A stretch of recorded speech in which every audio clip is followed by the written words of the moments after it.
ونصر عبده وأعز جنده وهزم الأحزاب وحده. أشهد أن لا إله إلا الله وحده لا شريك له، وأشهد أن محمدا عبده ورسوله صلى الله عليه وعلى آله وصحبه وسلم تسليما مزيدا. أما بعد.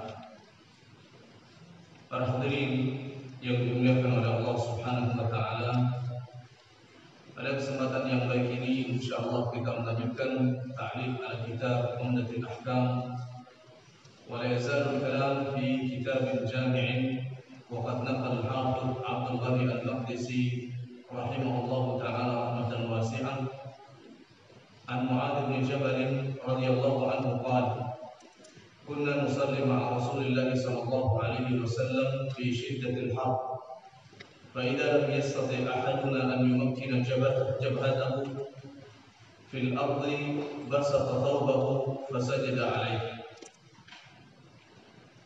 Dari Mu'adz bin Jabal radhiyallahu anhu, beliau mengatakan, kami pernah salat dengan Nabi sallallahu alaihi wasallam di siang hari yang sangat panas. Kalau salah seorang di antara kami tidak mampu untuk menempelkan jidatnya ke tanah, basata thawbah, maka dia pun akan menghamparkan bajunya. Fasajada alaihi, kemudian dia akan sujud di atas baju tersebut. Ma'asyiral ikhwah a'azzakumullah, ini berkaitan dengan sujud dan apa yang harus dilakukan oleh seorang muslim pada saat sujud. Kita semuanya tahu bahwasanya sujud adalah satu amal yang merupakan hak istimewa Allah Subhanahu wa taala. Tidak boleh seorang melakukan sujud kepada selain Allah, walaupun dengan niat memuliakan, walaupun dengan niat menghargai, menghormati kepada orang tua, kepada alim ulama, tidak boleh sujud. Bahkan Mu'adz bin Jabal pernah datang dari Syam, kemudian ketika sampai di Madinah mau sujud kepada Nabi SAW. Kemudian beliau mengatakan, la tasjud, jangan kamu sujud kepada. In kuntu amiran ahadan bisujud la amartu al-mar'ata an tasjuda li zawjiha li'idhami haqqihi 'alayha. Kalau seandainya aku dibolehkan untuk bersujud, maka aku pasti akan menyuruh wanita sujud kepada suaminya karena besarnya hak suami terhadap istrinya. Dan hadis ini menunjukkan bahwasanya sujud adalah hak istimewa Allah Subhanahu wa taala. Demikian juga kita tahu sujud adalah amal di mana seorang hamba sangat dekat dengan Allah Subhanahu wa taala. Sebagaimana dalam hadis Nabi sallallahu alaihi wasallam yang lain, aqrabu ma yakunu al-'abdu 'inda rabbih fi sujud. Falyukthir ad-du'a fihi. Nabi sallallahu alaihi wasallam beliau mengatakan bahwasanya kondisi di mana seorang hamba sangat dekat dengan Allah Subhanahu wa taala adalah kondisi saat melakukan sujud. Maka perbanyak berdoa kepada Allah Subhanahu wa taala saat sujud. Praktek hadis ini tidak seperti yang banyak dilakukan oleh sebagian orang, melakukan sujud panjang tapi di sujud yang terakhir, di rakaat yang terakhir. Dan ini keliru besar. Hadis tersebut jika kita lakukan pada saat sholat jamaah, maka dilakukan setelah kita membaca doa sujud yang wajib. Doa sujud yang wajib kalau masih ada jeda waktu, maka kita gunakan untuk berdoa dengan doa dari kita sendiri. Setelah kita membaca doa yang wajib, Subhana rabbiyal a'la, itu wajib. Nah setelah itu kemudian kita baca doa dari diri sendiri. Kalau memang kita sholatnya adalah munfarid, maka yang lebih dikedepankan untuk diperpanjang sujud-sujud di awal-awal rakaat, bukan di akhir rakaat.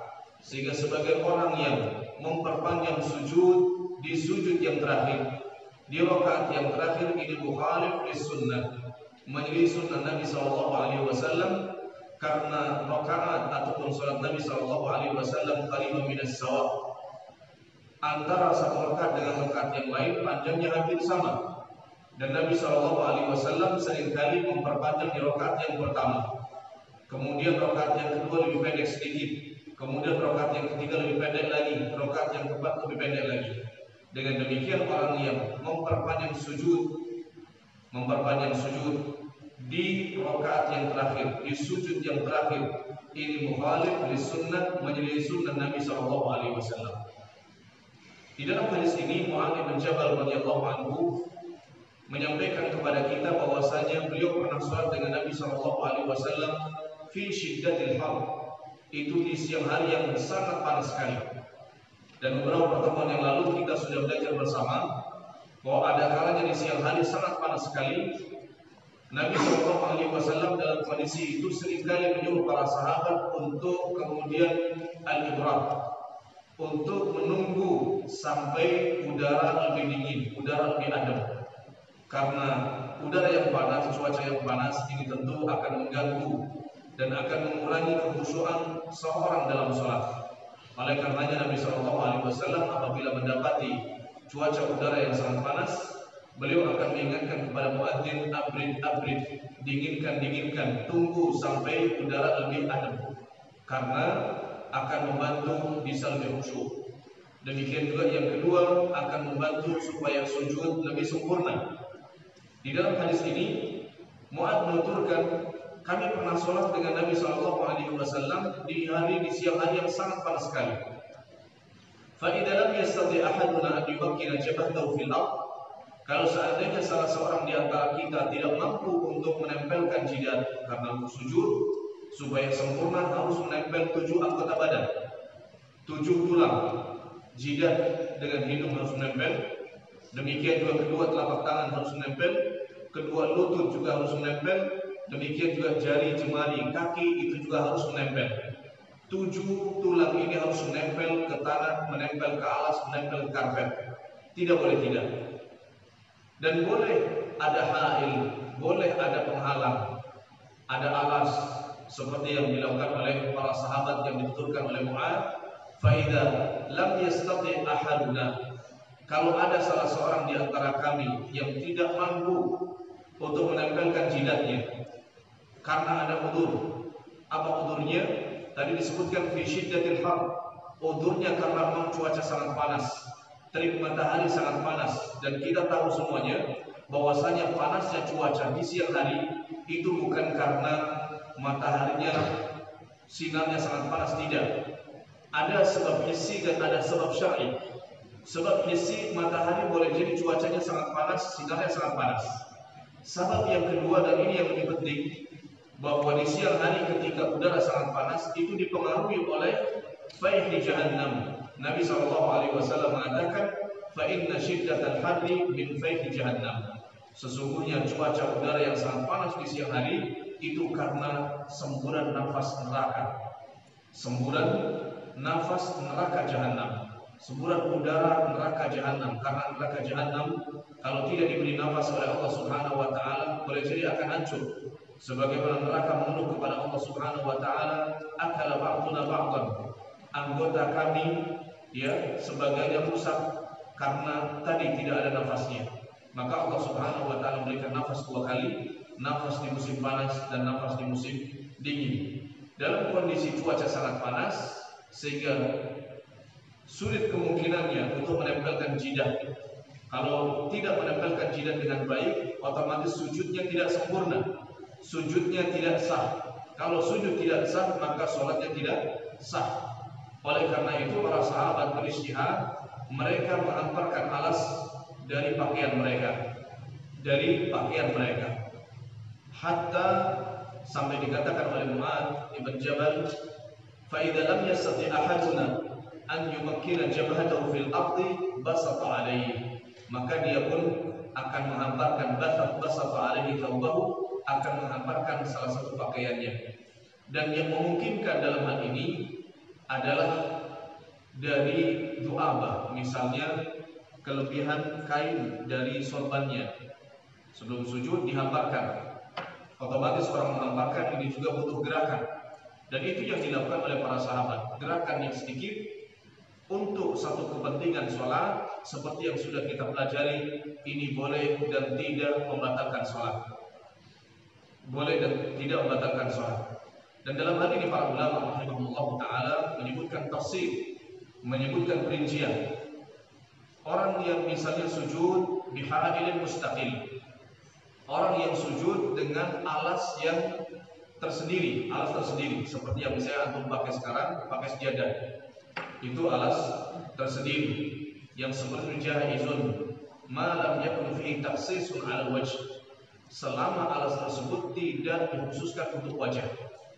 Kenapa para ulama mengatakan demikian? Karena takhsisus sujud 'ala mawdi'in mu'ayyanin hadha tashabbuhun bisyi'ah. Karena mengkhususkan khusus alas untuk wajah itu adalah ciri khasnya orang Syiah.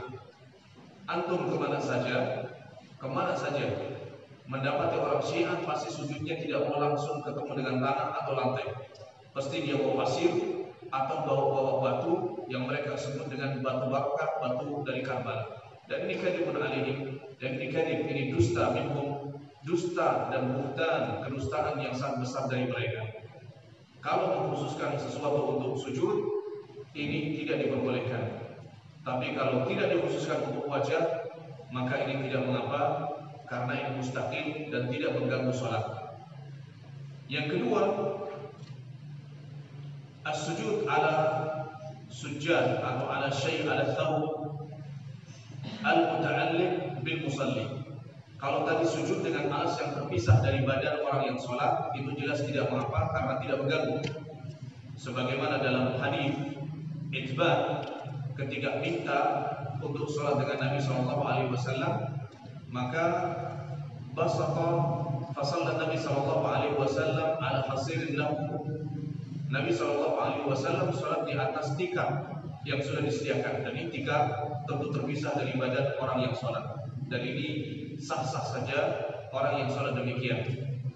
Yang kedua, as-sujud ala thawbil muta'alliq bil musalli.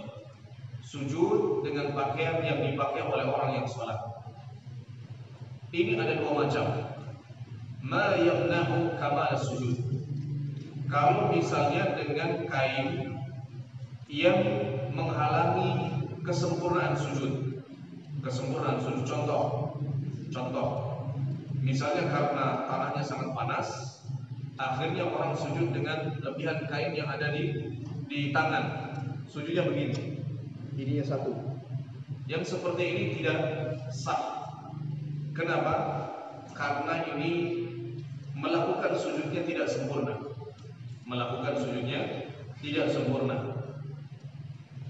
Kemudian yang kedua, as-sujud ala thawbil muta'alliq bil musalli ma'a tamakkuni kamal sujud. Yang kedua, sujud dengan menggunakan pakaian yang dipakai oleh orang yang sholat, tapi ini tidak menghalangi kesempurnaan sujudnya. Fahada jaizun, maka yang seperti ini diperbolehkan seperti yang dilakukan oleh para sahabat yang disebutkan di dalam hadis Mu'adz bin Jabal radhiyallahu taala anhu warḍah. Ma'asyiral muslimin, jadi saya ulangi tafsir perincian dalam masalah sujud dengan menggunakan alas. Kalau alas itu terpisah, tersendiri, tidak terkait dengan badan orang yang sholat, seperti menggunakan tikar, karpet, sajadah, sorban dan lain sebagainya, ini sholatnya sah. Yang kedua, sujud dengan menggunakan alas tapi berkaitan dengan badan orang yang sholat.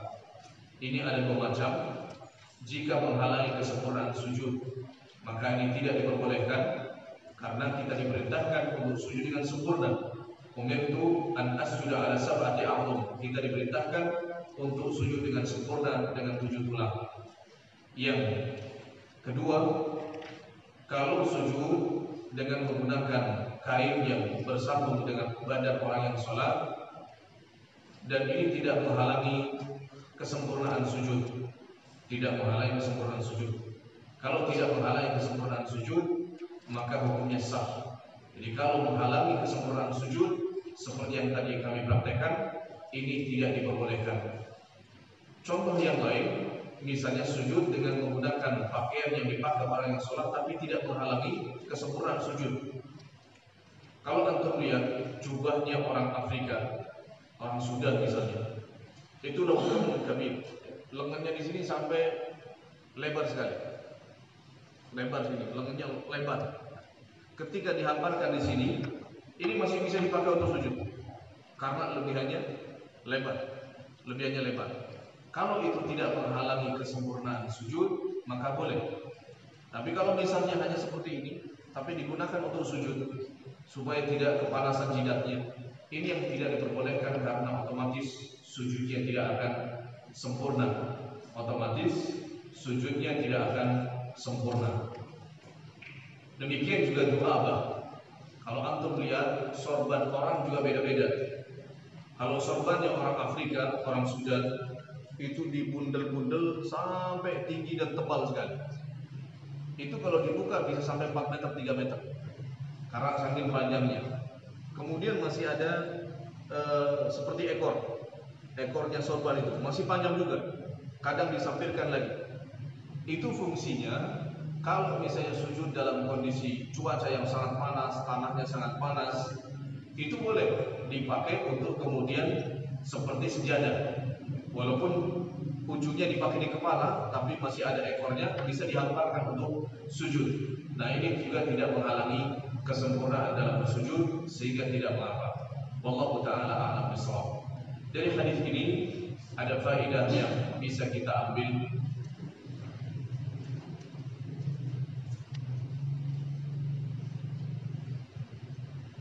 Faedah yang pertama dari yang disampaikan oleh Mu'adz bin Jabal radhiyallahu anhu, kunna nusalli ma'a Rasulillah sallallahu alaihi wasallam fi shiddatil har, hifz as-sahabah ala ada salatil jamaah ma'an Nabi sallallahu alaihi wasallam. Hadis ini menunjukkan semangatnya para sahabat untuk menjalankan salat jamaah dengan Nabi sallallahu alaihi wasallam. Bahkan sebagian harus jalan kaki jauh, seperti Mu'adz bin Jabal. Beliau kampungnya bukan dekat-dekat Masjid Nabawi, tapi lumayan harus jauh. Tapi beliau jalan kaki sampai ke Masjid Nabawi. Dan nanti kalau sudah selesai, beliau pulang sholat mengimami di masjid kampungnya sendiri. Ini menunjukkan semangat para sahabat bagaimana caranya untuk sholat jamaah. Kemudian faedah yang kedua dari yang disampaikan oleh Mu'adz, faedah lam yastati ahaduna an yumakkina jabhatahu. Faedah yang kedua, wujub tamkin al-jabhah wal anf inda sujud, wa kadzalika ghairuhu min a'dha'is sujud. Hadis ini menunjukkan wajibnya menempelkan jidat dan hidung pada saat sujud. Wajibnya menempelkan jidat dan hidung pada saat sujud. Menempelkannya di mana? Menempelkan tempat yang kita tempati untuk sujud. Kalau memang masjidnya tidak ada lantainya berarti tanah. Kalau memang masjidnya ada lantainya maka lantai.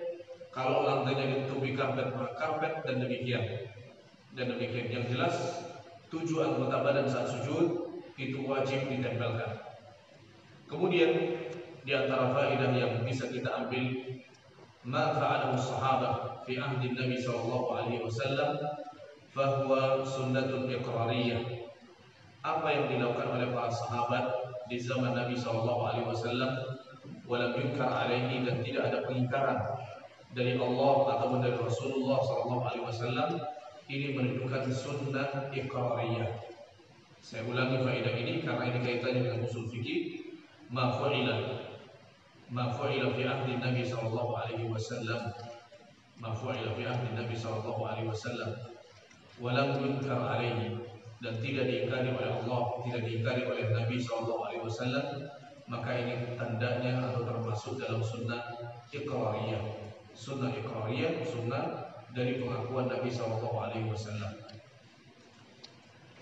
Kemudian di antara faedah yang bisa kita ambil, hadis ini dalilun 'ala al-qa'idah al-masyaqqah tajlibu at-taysir. Hadis ini menunjukkan atau dalil untuk sebuah kaidah al-masyaqqatu tajribu taysir, bahwa kesulitan itu akan mendatangkan kemudahan. Kesulitan itu akan mendatangkan kemudahan. Bahasa Arabnya apa tadi? Al-masyaqqah tajribu at-taysir. Al-masyaqqatu tajribu at-taysir. Bahwa kesulitan yang dihadapi oleh seorang akan mendatangkan kemudahan, Kemudian di antara faedah yang bisa kita ambil masih dari hadis ini, jawazus shalah ala ha'ilin, bolehnya seorang sholat menggunakan ha'il, alas. Bolehnya seorang sholat dengan menggunakan alas, sajadah, karpet dan lain sebagainya. Ini dibolehkan. Beberapa tahun yang lalu, mungkin sekitar tahun 2005-an, yang sempat geger di Surabaya, di Gresik, masjid-masjid yang dibangun tidak memperbolehkan pakai keramik, tidak memperbolehkan pakai karpet. Dan ini dhiqun fit tafkir. Ini menunjukkan sempitnya di dalam berpikir, sempitnya di dalam memahami nas-nas Nabi SAW. Betul sekali bahwasanya Masjid Nabawi waktu itu tidak ada keramiknya, tidak ada lantainya, langsung tanah. Akan tapi ingat, para sahabat saat sujud kalau panas, mereka juga menggunakan alas. Ini tandanya tidak mengapa masjid ini dibangun dengan lantai, kemudian di atas lantai ada karpet, ada tikar, boleh-boleh saja. Dan dulu sempat ramai 15 tahun yang lalu, mungkin antum masih sangat kecil sekali atau belum ada.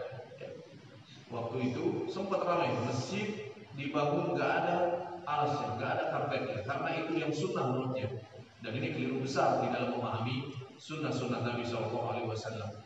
Dalam hadis Ibn tadi kita juga tahu bahwasanya Nabi SAW sholat di atas tikar. Jadi yang dikatakan tamkinul jabhah 'alal ardh, menempelkan jidat ke tanah, itu bukan berarti harus tanah murni. Tapi boleh kalau memang di bawahnya tanah, ya tanah ketemunya. Tapi kalau sudah di keramik, di tegel, ada plasternya, itu juga tidak mengapa. Itu juga